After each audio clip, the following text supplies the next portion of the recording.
স্বাস্থ্য বিষয়ক কেন্দ্রীয় উপকমিটির থেকে আমি যেটি শেষ খবর পেয়েছি তাদের থেকে একটি প্রাইমারি লিস্ট আমি পেয়েছি, যেখানে 28,000 প্লাস আহত আছেন এবং 1583 জন শহীদ রয়েছে।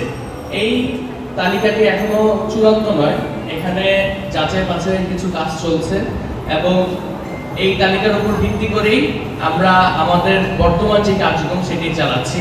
এই তালিকা এবং আমরা নিজেদের ভলান্টিয়ারদের মাধ্যমে ভেরিফিকেশন করে যে তথ্যগুলো ম্যাচ করতে পারতেছি সেই তথ্যগুলোর বেসিস করে আমরা আমাদের যে কার্যক্রম আছে সেটি পরিচালনা করছি। এছাড়াও জুলাই শহীদ স্মৃতি ফাউন্ডেশন সবসময় সকল আহত এবং শহীদদের জন্য কাজ করে যাচ্ছে।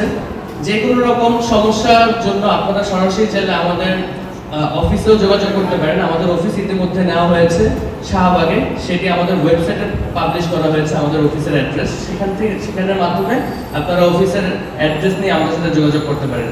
আমাদের শহীদ ভাইদের যে আত্মত্যাগ, এই আত্মত্যাগগুলো এক একটা আমাদের জন্য অনুপ্রেরণা এবং এই অনুপ্রেরণা থেকেই আমাদেরকে সামনে আগাতে হবে এবং এই দেশকে সঠিকভাবে সংস্কার করতে হবে। এই দেশকে সংস্কার করার দায়িত্ব শুধুমাত্র সরকারের নয়, আমার আপনার এই রাষ্ট্রের সকলের।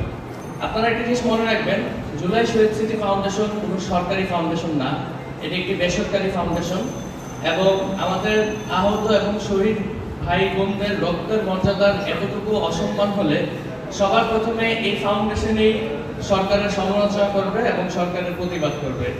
আমরা প্রতিনিয়ত ফাউন্ডেশন থেকে কাজ করে যাচ্ছি যাতে করে আমরা আমাদের শহীদ এবং আহত ভাই বোনদের যে কোনো রকম প্রয়োজনে তাদেরকে সাহায্য করতে পারি। ইতিমধ্যেই আমাদের জুলাই শহীদ স্মৃতি ফাউন্ডেশনের ওয়েবসাইট ক্রিয়েট করা হয়েছে। ওয়েবসাইটের নাম আমি যদি বলি jssfbd.com। সেখানে সেই ওয়েবসাইটের মাধ্যমে আহতরা বা শহীদদের পরিবাররা যে কোনো রকম সমস্যা আমাদের কাছে পৌঁছাতে পারবে। তাছাড়াও আমরা ওয়েবসাইটের পাশাপাশি আমাদের হটলাইন নাম্বার খুব দ্রুতই চালু করছি, যাতে করে আমরা আমাদের আহত ভাই বোনদের এবং শহীদদের পরিবারের খোঁজ খবর এবং তাদের সাথে যোগাযোগ স্থাপন করতে পারি। কালার এক্সপার্ট, জর্জ স্যাপ এবং মাইল্ড অন হ্যান্ডস টেকনোলজি সমৃদ্ধ অরিক্স ক্রিস্টাল ওয়াশ আপনার লন্ড্রি এক্সপার্ট।